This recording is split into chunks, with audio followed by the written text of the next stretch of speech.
ever since she was in 7th grade. She'd been playing in pain for a couple years, and it had seemed to get progressively worse. So we continued searching even after she got through physical therapy, trying to figure out what was going on and why she was still having pain and it wasn't getting any better. We got another opinion, another doctor, did more different types of therapy. They're always thinking that this is only to do with her nerves. Thinking somehow a nerve is getting pinched somewhere up in here and causing pain down this arm. The pain just kept getting worse and it started to radiate down my arm, and then it felt like it was moving into my chest more.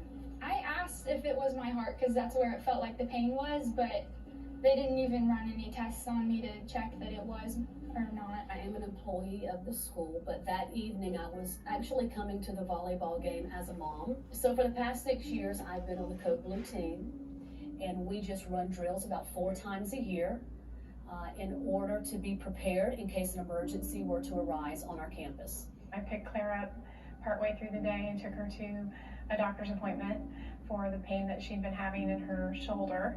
We were back at school that afternoon for her senior night volleyball game. So my coach was really good and my teammates were really good about letting me sub in and out whenever I felt like I needed a break.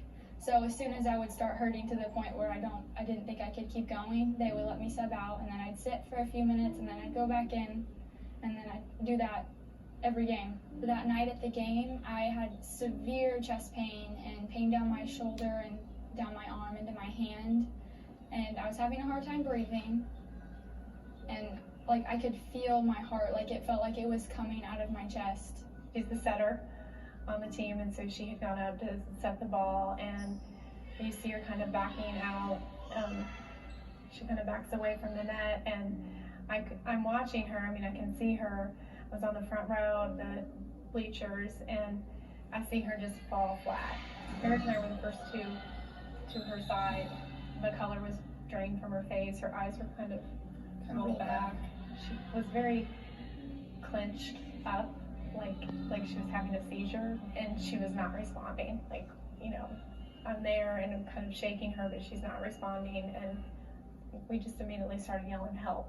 When Claire hit the ground, it wasn't as if she collapsed to the ground. She literally fell straight back, and the sound of her head hitting the hardwood floor really was a game stopper. It's a sound that I will never forget. Her parents, Eric and Lisa, immediately run to her, and very quickly behind them are 2 other first responders.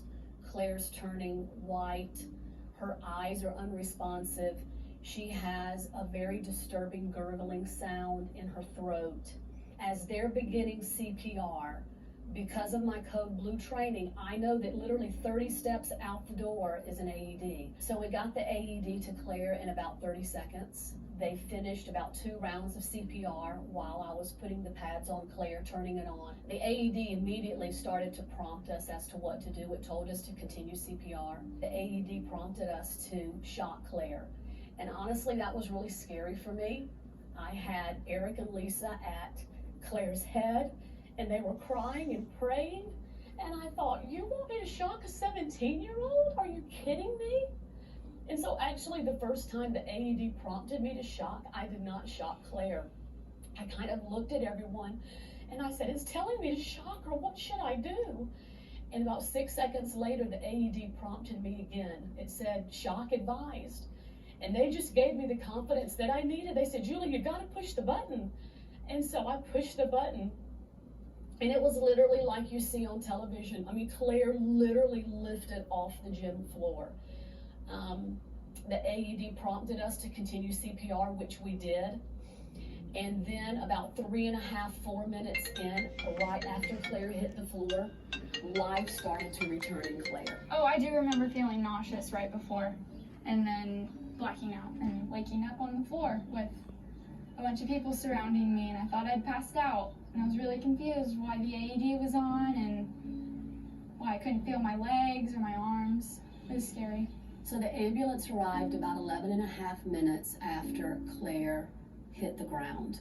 Doing CPR for 11.5 minutes would not have been enough to save Claire.